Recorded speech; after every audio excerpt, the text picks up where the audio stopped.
Last lecture में हमने पढ़ा था कि दो बॉडीज के बीच में मोशन किस तरह से होगा अगर वो एक दूसरे के साथ कांटेक्ट में है तो, और मैंने उसके अकॉर्डिंग आपको बताया भी कि कैसे नॉर्मल रिएक्शन एक्ट होती है, कैसे एक्शन रिएक्शन का रोल कैसे होता है। लेकिन उस वक्त जो हमने केसेस पढ़े थे उसमें दो बॉडीज जो थे अपनी वो डायरेक्टली एक दूसरे के साथ इस तरह से कुछ कांटेक्ट में थी, है ना, यम लाइक दैट। अब आज के केस में जब हम पढ़ेंगे तब हम दो बॉडीज को डायरेक्ट कांटेक्ट नहीं लाएंगे, बल्कि एक बॉडी और उस सेकंड बॉडी, दोनों बॉडीज जो रहेंगी एक दूसरे के साथ कांटेक्ट करेगी, लेकिन with the help of the string. देखते हैं उसके लिए क्या करना होगा। तो हियर आप हेडिंग लगा सकते हो कि सिस्टम ऑफ मासेस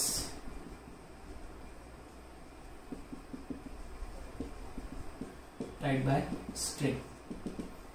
ठीक है, इसका और पुली का दोनों का कंसेप्ट मैं आज जल्दी से खत्म कर दूंगा। पुली भी इसी तरह से काम करती है। सबसे पहली चीज जो आप system of masses tied by the string का एग्जांपल कैसे रहेगा, चलो let say this is example. एक बॉडी है अपने पास जिसका मास m है और इसको हमने एक स्ट्रिंग के साथ, स्ट्रिंग यानी आप रस्सी वगैरह ऐसा कुछ कह सकते हो, ठीक है।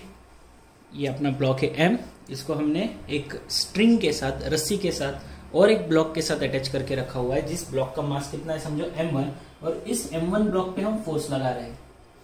तो इस m1 ब्लॉक को अगर मैं आगे खींचूंगा तो ये खींचने की वजह से इस रस्सी के अंदर, इस स्ट्रिंग के अंदर क्या एक्ट होगा, टेंशन, खिंचाव होगा ना उसके अंदर, खिंचाव जिसको हम हिंदी में खिंचाव कह सकते हैं। सो ये m1 ब्लॉक आगे बढ़ने की वजह से ये रस्सी खींचे जाएगी और वो खींचने की वजह से वो रस्सी इस m ब्लॉक को भी आगे खींचेगी।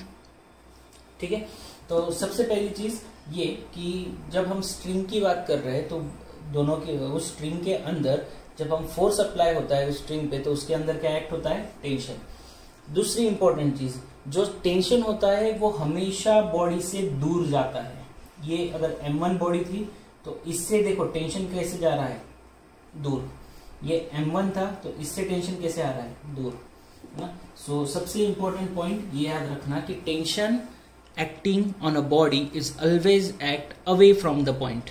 जिस पॉइंट पे बॉडी और स्ट्रिंग का कांटेक्ट है उससे, उस बॉडी से हमेशा टेंशन जो है वो दूर जाएगा, यानी अवे फ्रॉम द बॉडी। ठीक है, क्लियर हो गई ये चीज। अब आगे बढ़ते हैं, एक एक कंडीशन बताता हूँ और उसके अकॉर्डिंग हम आगे बढ़ेंगे। नाउ पहली केस ले लेते हैं कि जब दो बॉडीज कांटेक्ट में होगी तो उस वक्त क्या होगा।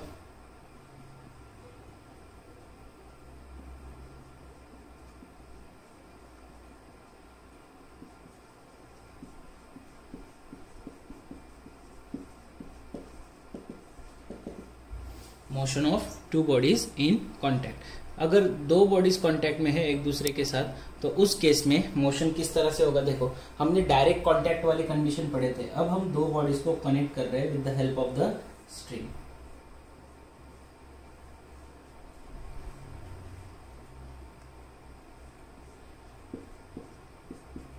ठीक है, जैसे मैंने आपको कहा ये अपना let's say this block is having the mass of m1, this block has the mass of m2। तो इसके ऊपर हम लगाएंगे एक फोर्स F, है ना। तो इस F की वजह से, ध्यान से सुनो, देखो अब ये F फोर्स इस m1 ब्लॉक को लेफ्ट पे खींचेगा। ये m1 ब्लॉक अगर लेफ्ट में जा रहा है तो ये इसके साथ एक रस्सी कनेक्टेड है। अगर ये m1 आगे जाएगा और इस रस्सी के साथ m2 कनेक्टेड है तो m2 भी आगे बढ़ेगा। तो इसकी वजह से इस स्ट्रिंग में, इस रस्सी में क्या एक्ट होगा, टेंशन। तो जो टेंशन एक्ट होता है, हमेशा याद रखना, टेंशन एक्ट होता है अवे फ्रॉम द बॉडी। अब ये जो रस्सी है इसके अंदर वो टेंशन एक्ट होगा और ये रस्सी कितने पॉइंट्स पे कनेक्टेड है, 2 पॉइंट्स पे। तो दोनों पॉइंट से दूर, यानी इस लेफ्ट वाले पॉइंट से राइट की ओर, ये राइट वाले पॉइंट से लेफ्ट की ओर क्या एक्ट होने वाला है, एक टेंशन T। ठीक है, यहाँ पे क्या एक्ट होगा, टेंशन T। आप चाहे तो इस, अब ये मत सोचना कि टेंशन कम ज्यादा रहेगा, क्या नहीं। अगर मैं ऐसा कह लूं कि समझो ये ब्लॉक आपका 10 kg का है और ये 20 kg का है तो इस स्ट्रिंग में टेंशन अलग अलग रहेगा, नहीं, रस्सी एक ही है पूरी, है ना। टेंशन एक ही एक्ट होगा, क्यों, क्योंकि स्ट्रिंग एक ही है ना। अगर स्ट्रिंग अलग अलग रहती तो फिर टेंशन डिफरेंट हो जाते, लेकिन ये यहां से यहां तक एक ही स्ट्रिंग है, पूरा एक ही स्ट्रिंग है, इस वजह से जो टेंशन है वो भी एक ही रहेगा, चाहे यहाँ पे मास कम या ज्यादा हो जाए, उससे फर्क नहीं पड़ता। अब ये पूरी सिस्टम अगर इस तरफ खींचे जाने वाली है तो इसका एक्सेलरेशन की डायरेक्शन भी कहाँ पे रहेगी, उसी तरफ। जैसे मैंने आपको लास्ट लेक्चर में भी समझाया था कि जिस डायरेक्शन में बॉडी का मोशन होता है उसी डायरेक्शन में एक्सेलरेशन भी आता है। सो इसका एफबीडी बनाएंगे। देखो सेम कंसेप्ट है, बस इसी को अगर मैं पिछली वाली के साथ कंपेयर करूं तो कुछ इस तरह से कर रहे थे। यहाँ पे डायरेक्टली दो कांटेक्ट में थे, इस तरफ फोर्स लगा F, एक्सेलरेशन आ गया इस तरफ, तो आप क्या करते थे कि भाई ये इधर एक रिएक्शन देगा। ये M1 वाला किस पे फोर्स लगा रहा था, M2 पे, और M2 वाला किस पे फोर्स लगा रहा था, M1 पे, है ना। इसको आपने नॉर्मल रिएक्शन या फिर कुछ f स्मॉल f से ऐसे डिनोट किया था, ठीक है। अब यहाँ पे भी वैसा ही फोर्स है, लेकिन इस बार उस पॉइंट से वो दूर जाता है। पिछली केस में क्या हो रहा था, पॉइंट की ओर, बॉडी की ओर आता था फोर्स। जो रिएक्शन मिलती थी वो बॉडी की ओर आती थी। और जब हम टेंशन की बात करते हैं बिकॉज ऑफ द स्ट्रिंग, तो जो टेंशन होता है स्ट्रिंग में वो बॉडी से दूर जाता है। तो यहाँ पे हम एफबीडी बनाएंगे अब दोनों का, फ्री बॉडी डायग्राम। एक्सेलरेशन का मैं फॉर्मूला आपको पहले ही बता चुका हूँ। एक्सेलरेशन इज इक्वल टू क्या लेते हैं हम, force upon mass, force upon total mass, sorry net force upon total mass. Acceleration आप चाहे तो पहले ही निकाल सकते हो। फोर्स कितना लग रहा है पूरे सिस्टम पे, फोर्स कितना लग रहा है, F। बाकी और कई है जो फोर्स लगा रहा है। ये टेंशन तो इस फोर्स की लगने की वजह से हुआ ना, तो इसको मत कंसीडर करना। इनिशियली फोर्स कितना हो रहा है, लग रहा है सिर्फ F, तो आपका नेट फोर्स कितना है, F है। टोटल मास कितना है, M1 और M2, तो ये आपका एक्सेलरेशन है, F upon M1 plus M2, ठीक है। इसी एक्सेलरेशन की वैल्यू को हम इक्वेशन से भी बना सकते हैं, इक्वेशन से भी डिराइव कर सकते हैं। चाहे तो मैं आपको करके बताता हूँ, देखो। लेकिन हम न्यूमेरिकल में वगैरह ऐसे ही करेंगे directly, net force upon total mass. देखो इसका अगर मैं एफबीडी बनाऊं कि पहले ब्लॉक का, इसका मास कितना है, M1। इस पे लग रहा है इस लेफ्ट साइड में एक फोर्स F, इस M1 ब्लॉक पे आगे की ओर। अब देखो M1 पे जो टेंशन लग रहा है वो अवे फ्रॉम द बॉडी जाना चाहिए, तो इससे यहाँ पे आगे स्ट्रिंग कनेक्टेड था ना, जो टेंशन था वो आगे की ओर लगेगा, लेट से T। इस तरफ एक्सेलरेशन लगेगा A, तो यही अपने फोर्स है। जैसे मैं आपको पहले भी बता चुका हूँ कि एक्सेलरेशन का किस ओर जा रहा है, लेफ्ट में। इसका मतलब लेफ्ट साइड की ओर लगने वाला फोर्स इस राइट साइड की ओर लगने वाले फोर्स से ज्यादा था, यही इसका मतलब होता है, ठीक। तो यहाँ पे इक्वेशन में क्या लिख सकते हो आप, F minus T is equal to M1 into A. या तो आप इस तरह से याद रखो कि लेफ्ट साइड में जाने वाला फोर्स, एक्सेलरेशन की डायरेक्शन देखो, जिस तरफ जा रहा है वो फोर्स ज्यादा, दूसरे से is equal to M1 into A, ऐसे। या फिर आप इस तरह से भी याद रख सकते हो कि बॉडी का एक्सेलरेशन किस तरफ है, लेफ्ट में, तो सूडो फोर्स कहाँ पे लगेगा। मैंने जैसे आपको बताया था कि pseudo force always act in the direction opposite to the direction of motion. Acceleration left में है, यानी बॉडी जो है वो लेफ्ट में जाने वाली है, तो सूडो फोर्स लगेगा राइट में। और वो सूडो फोर्स कितना होता है, मास इंटू एक्सेलरेशन। बस अब देख लो, अब इक्विलिब्रियम करो। लेफ्ट में लगने वाले force is equal to right में लगने वाले फोर्स, ऐसा लिख सकते हैं हम। लेफ्ट का F1 minus T minus M1A is equal to 0। इसको मैंने प्लस लिया, तो इन दोनों को मैंने माइनस ले लिया, है ना, क्यों, डायरेक्शन अपोजिट थी। अगर आप इन दोनों को प्लस लेते, क्योंकि ये राइट में जा रहे हैं, कुछ लोग ऐसे बोलेंगे सर इनको प्लस लो, तो इसको क्या लेना था आपने, माइनस। कैसे भी करो आंसर वही मिलेगा। माइनस F1 को उस तरफ भेज दो तो प्लस मिल जाएगा। So F1 is equal to T plus M1 into पहला इक्वेशन, ठीक है। अब ये जो सेकंड ब्लॉक है अपना, इसका एफबीडी बनाते हैं। M2, इस पे सिर्फ एक ही फोर्स लग रहा है, इस पे सिर्फ यहाँ से एक रस्सी कनेक्टेड थी जिसका टेंशन है T, और इसी वजह से इसका एक्सेलरेशन है आगे की ओर A। इस पे सूडो फोर्स कहाँ पे लगेगा, ऑफ कोर्स पीछे की ओर लगेगा, क्योंकि बॉडी आगे जा रही है, तो सूडो फोर्स कितना रहेगा, M2A। तो इसको माइनस लेते हो, minus T plus M2A is equal to 0। तो माइनस टी इस तरफ भेज के प्लस कर दो, तो T इज इक्वल टू क्या मिल गया आपको, M2, इक्वेशन 1, इक्वेशन 2। अब इससे फायदा क्या होगा, अब आप इस F की जगह, सॉरी T की जगह आप ये M2A रख सकते हो, है ना। तो यही पे रख दूं मैं, इसी इक्वेशन में पुट करता हूं नीचे, देखो इसी में। So from equation 1 and equation 2, अगर मैं यहाँ पे लिखना चाहूँ तो F1 is equal to T की जगह आप क्या लिख सकते हो, M2A plus m1 a common कर दिया तो ब्रैकेट में आ जाएगा m1 प्लस m2।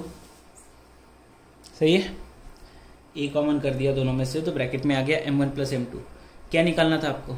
एक्सेलरेशन, है ना।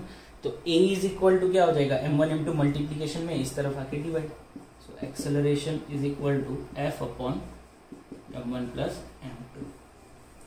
वही मिला इक्वेशन जो मैंने आपको स्टार्टिंग में लिख के दिया था डायरेक्ट, ठीक। और यही a का वैल्यू, अब देखो यही a का वैल्यू अगर हम यहाँ पे पुट कर दे, ठीक है, इस इक्वेशन में पुट कर दे या फिर इस इक्वेशन में पुट कर दे, तो हमें किसकी वैल्यू मिल जाएगी? टेंशन की वैल्यू मिल जाएगी। इसी इक्वेशन में आप पुट करके आप किसकी वैल्यू फाइंड आउट कर सकते हो? टेंशन की वैल्यू, या फिर आप इससे भी फाइंड आउट कर सकते हो, कहीं पे भी रखो आप, आपकी मर्जी। आसान कौन सा है ये? इसमें सिर्फ a का वैल्यू डालना है, तो यहाँ से मैं t का वैल्यू भी इक्वेट करके पुट कर सकता हूँ। इसको थोड़ा सा छोटा लिख लेता हूँ, यहीं पे एडजस्ट कर देते हैं। ये m2a था आपका, तो इसी के साथ टेंशन इज इक्वल टू क्या था? m2 इंटू a, तो tension is equal to m2 into a की जगह क्या हो जाएगा? f upon m1 plus tension का फॉर्मूला, ठीक है। ये सब पढ़ाने का पर्पस क्या है कि जब भी आपको ये न्यूमेरिकल में पूछा जाएगा तो न्यूमेरिकल में हमें इसी तरह से करना होता है, बस यही सब प्रोसीजर हमें न्यूमेरिकल में फॉलो करनी है। तो आपको पता होना चाहिए कि आपको एग्जैक्टली ये इन इक्वेशंस को कैसे सॉल्व करना है, ठीक है। ये तो हो गया अपना 2 बॉडीज के लिए। अगर ऐसे ही 3 बॉडीज कांटेक्ट में रहे तो क्या करना होगा, वो भी इसके बाद देखते हैं। ओके, सो 2 बॉडीज के बाद 3 बॉडीज का अगर आया क्वेश्चन, या फिर 3 बॉडीज अगर कांटेक्ट में है with the help of the string, तो उस केस में हम कैसे करेंगे वो देख लेते हैं। चलो सबसे पहले एक प्लेटफॉर्म कंसीडर कर लेते हैं। यहाँ पे एक सरफेस, हॉरिजॉन्टल सरफेस, ये हमने लिया ब्लॉक, इसका मास है m1, इस पे लगाया हमने एक फोर्स, ठीक है। इसके साथ हमने और एक ब्लॉक कनेक्ट किया और इसके साथ और एक,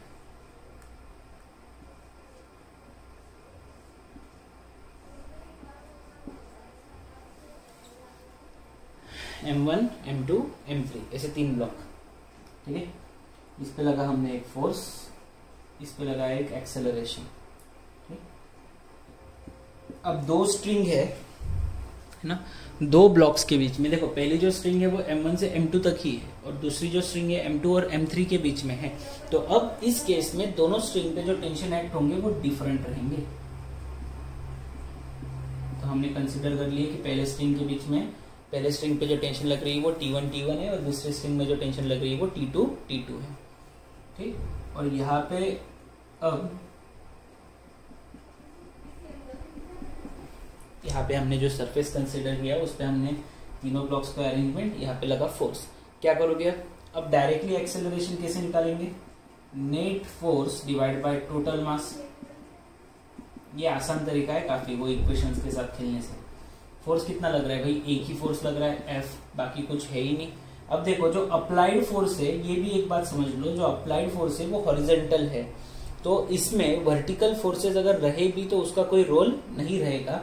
और हॉरिजॉन्टल फोर्सेस जो ये T1 T2 ये इसके वजह से आ रहे हैं, तो ये हम काउंट में नहीं लेंगे। हाँ, अगर मैं ऐसा कहूँ कि यहाँ पे M3 पे एक फोर्स लग रहा था F1, जो कहाँ पे लग रहा है? राइट साइड में, तो यहाँ पे अब नेट फोर्स कितना बनता? F माइनस F1, क्योंकि ये तो आगे खींच रहा है लेकिन ये पीछे से अपोज कर रहा है, तो दोनों में सब्ट्रैक्शन करना पड़ता है, ठीक है। ऐसा अगर रहता तो F2, तो ये F प्लस F2 इस तरह से, क्योंकि दोनों एक ही तरफ जाते फिर इस तरह से, ठीक है। तो यहाँ पे जो नेट फोर्स लग रही है वो F है। टोटल मास कितना है? m1 plus m2 plus m3, ठीक। अब FBD बनाएंगे।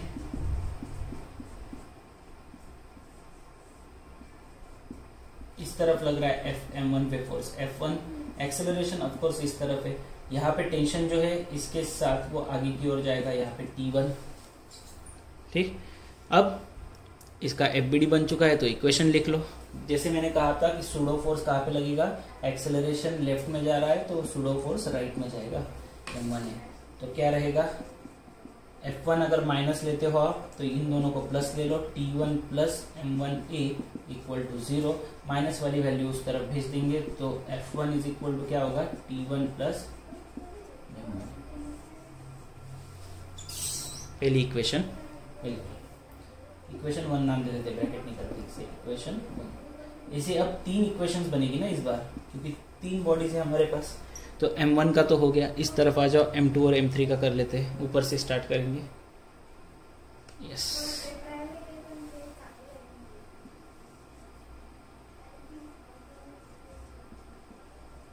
M2, ठीक है। अब M2 पे अगर आप देखते हो तो दोनों तरफ तो स्ट्रिंग ही लगी हुई है, तो M2 पे इस तरफ लगने वाला टेंशन T1 है और इस तरफ लगने वाला टेंशन T2 है। इस तरफ लगा हुआ टेंशन T1, इस तरफ लगा हुआ टेंशन T2, एक्सेलरेशन इस तरफ, तो सूडो फोर्स भी पीछे चला जाएगा M2A। ठीक, कैलकुलेशन अगर करते हो तो माइनस T1 माइनस ले लो, minus T1 plus T2 plus M2A is equal to 0, minus T1 को इस तरफ भेज दो तो T2 plus M2A is equal to T1 बन जाएगा। ये आपको और एक इक्वेशन मिल गई, इक्वेशन नंबर 2। ठीक है, अब थर्ड बॉडी का FBD बनाओ। थर्ड बॉडी जो है अपना ब्लॉक M3, उस पे इस तरफ का एक ही टेंशन रहेगा T3 और एक्सेलरेशन की डायरेक्शन आगे की ओर, तो सूडो फोर्स लगेगा पीछे की ओर। क्या होगा ये, T3 is equal to M3 equation. ठीक, अब क्या करते हैं आप कि इन तीनों इक्वेशंस का यूज करके, ये इन तीनों इक्वेशंस का यूज करके क्या कर सकते थे, देखो आप T1 की वैल्यू देखो, वो जो इक्वेशन मिला अपने को 2, T2 plus M2A equal to T1, वो वाली इक्वेशन हम इसमें डाल देते है ना, T2 प्लस M2A T1 की जगह। तो यहाँ पे आपको M1 और M2 की फॉर्म में इक्वेशन मिलती, फिर आप वही जो भी इक्वेशन आपको यहाँ पे मिल रही है वो बेसिकली आप उस T3 के साथ कंपेयर कर दे, तो वहां से आपको आपका जो एग्जैक्टली टेंशन एक्सेलरेशन का इक्वेशन है वो मिल जाता है। एक्सेलरेशन का ही इक्वेशन निकालना है ना हमें क्या चाहिए, एक्सेलरेशन की इक्वेशन चाहिए। तो बेसिकली हम एक्सेलरेशन की इक्वेशन निकालने के लिए इसी तरह से करते सॉल्व, क्योंकि हमें पता है कि T3 इक्वल टू क्या है अपना M3A है, यहाँ पे T2 प्लस M2A आ जाता। तो T2 का वैल्यू भी आप निकाल सकते हो वैसे तो। T3, एक मिनट सर, ये वही मैं सोचूं कुछ गड़बड़ क्यों लग रही है, ये वाला टेंशन T2 है ना। तो अब देखो यहाँ पे आप T1 की जगह क्या रखते हैं, T2 प्लस M2A, और उसका जो T2 है उसकी जगह आपको क्या रखना था, M3A। तो टोटल इक्वेशन आपका कैसा बनता, M1A plus M2A plus M3A is equal to F। तो फिर आपको निकालना A था, तो A कॉमन करके M1 plus M2 plus M3 in bracket A is equal to F1, M1 M2 M3 इस तरफ नीचे आके डिवाइड, तो ये अपना बन रहा है। तो अब मैं इन तीनों इक्वेशंस का यूज करके ये एक्सेलरेशन आप निकालना चाहो तो निकाल सकते हो। मैंने डायरेक्टली आपको निकाल के बता दिया किस तरह से करना है, ठीक है। और टेंशन निकालना हो तो अब बस खत्म अपना काम, T1 और T2 दोनों निकालने हैं, तो एक्सेलरेशन की इक्वेशन इसमें पुट कर दो। तो T3 इक्वल टू क्या मिल जाएगा आपको, M3F divide by M1 plus M2 plus M3, M3F divide by M1 plus M2 plus M3, ये आपका T2 बन जाएगा। T2 आपको एक बार मिल गया कि यही T2 का वैल्यू यहाँ पे डाल दो और यहाँ से T1 निकाल लो, ठीक है। तो T1 का जो वैल्यू मिलेगा आपको वो कुछ इस तरह से रहेगा, ऊपर लिख दूं मैं, यहाँ पे स्पेस ही नहीं बचा हुआ अच्छा खासा ऐसे, मैं डायरेक्टली T1 का वैल्यू क्या आने वाला है वो यहाँ पे लिख देता हूँ, आपने अच्छे से लिख लेना है। आपका T1 का वैल्यू आएगा M2A और ये M3F की फॉर्म में मिल रहा है ना, M3F और ये M2A, A की जगह फिर से हमें वो वैल्यू डालनी होगी यहाँ पे F/M1 प्लस M2, तो ये बन जाएगा आपका M2 plus M3 into F divide में M1 plus M2 plus M3, इस तरह से इक्वेशन आएगी। आप एक चीज को ऑब्जर्व करो। अब ये तो ठीक है कि इक्वेशन मिल रही है, एक चीज को ऑब्जर्व करो कि ये अगर टेंशन की इक्वेशन डायरेक्ट लिखनी हो तो कैसे लिखा जा सकता है। एक बार वो T2 का वैल्यू देखो। T2 टेंशन कहाँ पे एक्ट हो रहा था? 2 और 3 के बीच में। ध्यान से सुनो मैं क्या कह रहा हूँ। ये F ब्लॉक इस पूरी सिस्टम को अगर आगे खींच रहा था F फोर्स, तो M2 किसे खींचने का काम कर रहा है, ये अगर ध्यान में आ गया तो अगला कंसेप्ट काफी आसानी से समझ में आ जाएगा। M2 ब्लॉक किसे खींचने का काम कर रहा है? इस M3 वाले को। M2 और M3 के बीच में जो रस्सी लगी हुई है, ये स्ट्रिंग सिर्फ किसे खींचने का काम कर रही है? M3 को। इस T1 जो है इसका रोल, अब इस पे किस किस का लोड है देखो, ध्यान से सुनो मैं क्या कह रहा हूँ। जैसे मैंने अभी कहा कि ये जो अपना यहाँ पे सेकंड स्ट्रिंग लगी हुई है, ये सिर्फ किसे खींचने का काम कर रही है? M3 को। ठीक, तो ये T2 तो कुछ, ये जो सेकंड स्ट्रिंग है ये M2 को नहीं खींच रही है ना, M2 उस स्ट्रिंग को खींच रही है। तो M2 पे किसका लोड रहेगा, किसका टेंशन रहेगा? इस M3 का। वैसे ही यहाँ पे जो ये पहली रस्सी है, पहली स्ट्रिंग है, ये इन दोनों को खींचने का काम कर रही है, M2 और M3 को। ठीक है, इसका M1 का तो लोड इस पे नहीं है। सो ये जो स्ट्रिंग है बेसिकली इन दोनों को खींच रही है, ये स्ट्रिंग इसको खींच रही है। तो आप टेंशन का फॉर्मूला देखो, T2 में सिर्फ किसका मास आया है? M3 का। T2 में सिर्फ किसका मास आया? M3 का। क्यों? क्योंकि T2 वाली जो स्ट्रिंग है वो सिर्फ थर्ड वाली बॉडी को खींच रही है। सो M3 into F divide by M1 plus M2 plus M3। T1 पे देखो किस किस का मास आ गया? M2 और M3 दोनों का आया, क्योंकि T1 दोनों को खींचने का काम करेगी। तो इसी कंसेप्ट की बेस्ड हम पढ़ सकते हैं the tension inside the rod, tension acting along the rod. ये तो था tension along the string, tension inside the string की बात की हमने। अगर हमने इस स्ट्रिंग की जगह किसी रॉड को लगा दिया तो क्या होगा, वो भी हमें देखना है। ठीक है, ऐसी बहुत सारी केसेस है, देखते हैं। चलो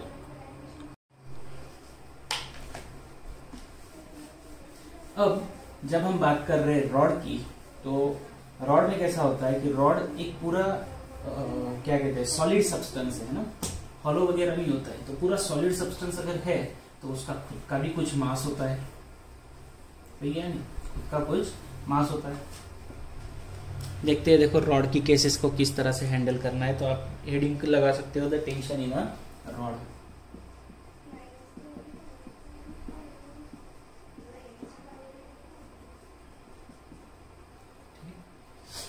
तो सबसे पहले एक रॉड कंसीडर कर लेते हैं जिसका मास कितना है, समझो m। एक हमने रॉड कंसीडर कर ली जिसका मास है m और जिसकी लेंथ रहेगी l। ठीक, इस रॉड पे हम लगाएंगे अब फोर्स। यहाँ पे हमने लगा दी एक फोर्स F। अब इस F फोर्स लगाने की वजह से ये जो पूरा रॉड है, इस पूरे रॉड में टेंशन एक्ट होगी।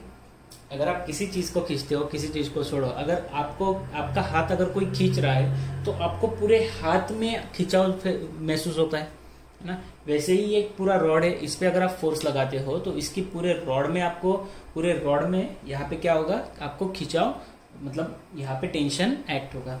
अगर मैं कहूँ कि इस रॉड में हमें एक पर्टिकुलर पॉइंट पे टेंशन फाइंड आउट करनी है, so let's find the tension at point P। एक रैंडम पॉइंट कंसीडर करने वाला हूं मैं इस रॉड में, अब जहां पे मुझे टेंशन फाइंड आउट करनी है। इस कंप्लीट रॉड की लेंथ, मास कितना था? m। ठीक है, तो लेट्स से मैंने ये एक पॉइंट कंसीडर किया, कौन सा? P। इस P पॉइंट पे मुझे फाइंड आउट करना है कि टेंशन कितना एक्ट हो रहा है। इस P पॉइंट पे मुझे फाइंड आउट करना है कि टेंशन कितना एक्ट हो रहा है। ठीक है, तो अब ध्यान से सुनो मैं क्या कह रहा हूं। ये अपना ब्लॉक है, इतना हम कंसीडरेशन में ले रहे हैं।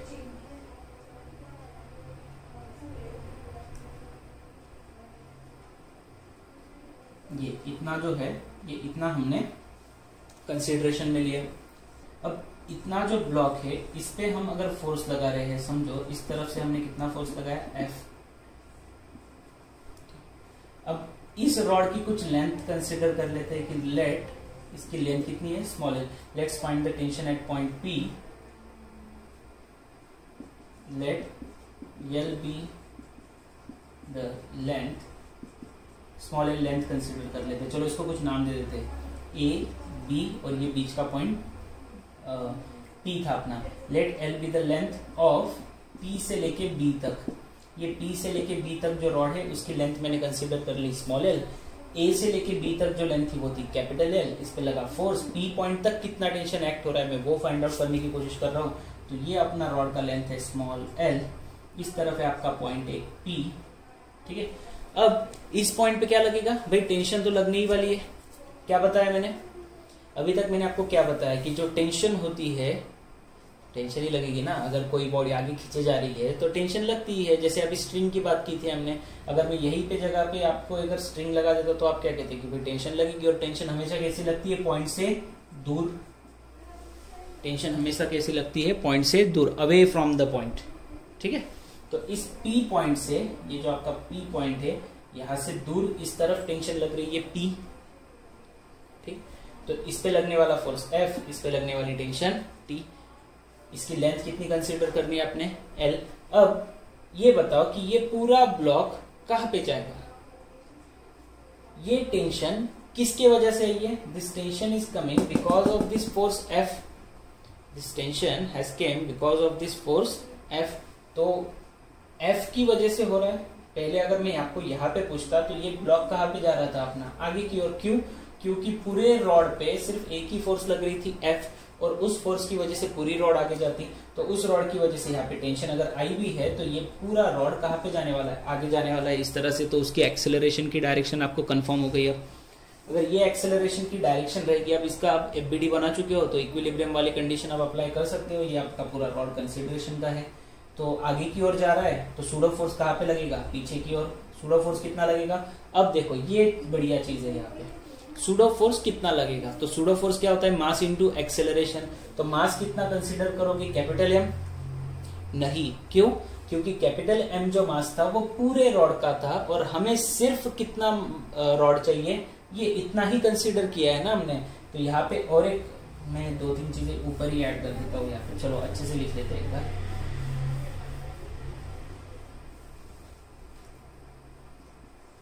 Let's find tension at P. Let small l be the length and m dash consider कर लूं, इतने रॉड का मास। Let m dash small l be the length and m dash be the mass of rod P से लेके D तक। PB जो rod है उसका मास हमने m डैश कंसीडर कर लिया, और जो उसकी लेंथ है वो L कंसीडर कर ली। ठीक है, FBD बनाते हैं उसका। तो यहाँ पे आपका पॉइंट था आपका B, जिस पे लग रहा था फोर्स F। इस पॉइंट पे पीछे की ओर लग रही है टेंशन T। इस पे यहाँ पे इस तरफ का पॉइंट है P, इसका लेंथ है L। ठीक है, ये आपका ब्लॉक है। अब इसको मैं zigzag नहीं बताता हूँ क्योंकि इसके अंदर मुझे मास बताना है। इस छोटे से मास ब्लॉक का मास मैंने लिया m डैश। एक्सेलरेशन बढ़ रहा है आगे की ओर इस तरह से। तो ये आपका पूरा इक्विलिब्रियम डायग्राम हो गया FBD का। अब ये अगर आगे की ओर जा रहा है तो एक्सेलरेशन की वजह से सूडो फोर्स जो लगेगी वो पीछे की ओर लगेगी, और वो कितनी रहेगी, m dash a। F minus, इसको प्लस दिया तो इन दोनों को minus, minus T minus m dash a is equal to 0। Minus वाले दोनों टर्म्स इस तरफ भेज के प्लस कर दो। तो F इज इक्वल टू क्या हो जाएगा, T प्लस m डैश। ठीक है, मिल गया कितना फोर्स है। अब ये m डैश क्या है, वो m डैश भी करना होगा पहले हमें सॉल्व। हमें निकालना क्या है, we need to find the value of the tension ना। हमें किसकी वैल्यू निकालनी है, टेंशन की वैल्यू निकालनी है। हमें क्या मिला, that T is equal to F is equal to T minus plus m dash a। तो इस T की अगर वैल्यू निकालनी हो तो इस m डैश a को इस तरफ ले आओ, तो क्या हो जाएगा ये, T is equal to F minus m dash a। जितना सॉरी ऊपर लिख दिया मैंने वो, ये F minus m dash a। इस m डैश a को मैंने इस तरफ लेके आया हूं तो बन गया क्वेश्चन। अब ध्यान से देखते चलो क्या कह रहा हूं मैं। m डैश a जो था वो मास है कितना, किसका, इस इतने छोटे से ब्लॉक का। और कैपिटल M क्या था, पूरे मास का, पूरे रॉड का मास था। तो कैपिटल M, ध्यान से देखो क्या कर रहा हूं, कैपिटल M अगर L इतने लेंथ का मास था, पूरे L लेंथ का, यहां से यहां तक, और हमने क्या कंसीडर किया कि m डैश जो है वो कितने लेंथ का मास है, स्मॉल l के, ठीक है। निकालना क्या है मुझे, स्मॉल l, क्रॉस मल्टीप्लाई कर लो, m into L is equal to m dash into l, तो निकालना क्या था, m डैश कितना है, m dash is equal to आप इस तरह से लिख सकते हैं, मास पर यूनिट लेंथ इन मल्टीप्लाई बाय इट्स लेंथ। क्या लिखा मैंने, m डैश, कि अगर टोटल मास पूरे L लेंथ के लिए अगर m मास था तो स्मॉल l के लिए कितना था, m डैश। तो अब इस तरह से सोच सकते हो इसको, देखो ध्यान से मैं क्या कह रहा हूं कि फॉर एन एग्जांपल मैं अगर आपको कहूं कि ये पूरा रॉड है जिसका मास कितना था, समझो 100 kg, और रॉड की लेंथ कितनी थी, 10 मीटर, ठीक है। अगर मैंने आपको पूछा कि ये आपका पहला इतना पार्ट है रॉड का और इसका मुझे मास चाहिए, और मैंने कह दिया आपको कि इस रॉड की जो लेंथ है वो कितनी, समझो 4 मीटर है, तो आप क्या कहोगे, अगर 100 के लिए 100 kg मास था, कितने मीटर के लिए, 10, तो 1 मीटर के लिए कितना रहेगा, 100/10, मतलब 10 किलो का मास 1 मीटर की लेंथ के लिए, और आपको कितने मीटर की चाहिए, 4, तो मल्टीप्लाई में 4 कर रहे हो, तो आपने क्या किया, 100/10 मल्टीप्लाई में 4, 100 क्या था, टोटल मास m, डिवाइड में क्या है, टोटल लेंथ l, मल्टीप्लाई में क्या है, जितना रिक्वायर्ड लेंथ है वही। बस जब इसकी वैल्यू इस इक्वेशन में रख देंगे तो t इज इक्वल टू बन जाएगा f माइनस m डैश की जगह हमने लिखा m upon l into l multiply में a, ठीक है। क्लियर है सबको ये? तो ये बन गया अपना m upon l, capital L multiply में स्मॉल l मल्टीप्लाई में a, ठीक। तो अगर आप इसी को थोड़ा बहुत और चेंज करना चाहो तो आप इस तरह से भी कर सकते हो कि ये जो फोर्स था, आप इसको आगे पीछे इक्वेशन बन गई ना अपने, t इक्वल टू एफ इन माइनस ए। एक मिनट रुको, कुछ गड़बड़ है क्या? हाँ, और एक चीज जो इसमें हम कैट कर सकते हैं वो रहेगी अपनी ये एक्सेलरेशन की टर्म, ये तो रहेगा ही। एक्सेलरेशन क्या होता है, net force divide by total mass. Net force कितनी होती है, नेट फोर्स कितनी है, रॉड पे कितना फोर्स लग रहा है टोटल, F, और मास कितना है टोटल, कैपिटल M, तो इसको मैं F अपॉन M भी लिख सकता हूं, मैं इसको F अपॉन M, सिर्फ किसे, A को। अब ये मत सोचना कि ये स्मॉल m क्यों नहीं लिया, क्योंकि हम क्या करते हैं, फोर्स अपॉन टोटल मास की बात करते हैं, तो टोटल मास कितना है अपना, कैपिटल M है, तो ये वाला वैल्यू मैं इसमें डाल देता हूँ, तो टेंशन का वैल्यू यहाँ से मिल जाएगा, F minus m upon L into small l, acceleration का वैल्यू रखा फोर्स अपॉन मास, मास से मास कैंसल, दोनों में कॉमन क्या दिख रहा है, फोर्स, ऊपर लिख दो एक्सटेंड, तो t is equal to f common निकाल दिया, f कॉमन निकल गया तो बीच में रहेगा 1 माइनस, यहाँ का भी f निकल गया है, mm कैंसिल हो गया है, तो small l upon capital L, and this is the value of tension and this is how you need to find, ठीक है। तो आज के लेक्चर में हमने हॉरिजॉन्टली ब्लॉक को कनेक्ट किया वायर के साथ, स्ट्रिंग के साथ, तो कैसा होगा वो पढ़ लिया, रॉड के अंदर किस तरह से टेंशन एक्ट होगा वो पढ़ लिया। नेक्स्ट लेक्चर में हम फाइंड आउट करेंगे कि उन्हीं वायर्स को, उन्हीं स्ट्रिंग को अगर हमने वर्टिकल लगाया तो कैसे होगा, और पुली का कंसेप्ट, ठीक है। तो आज का लेक्चर यही खत्म करते हैं।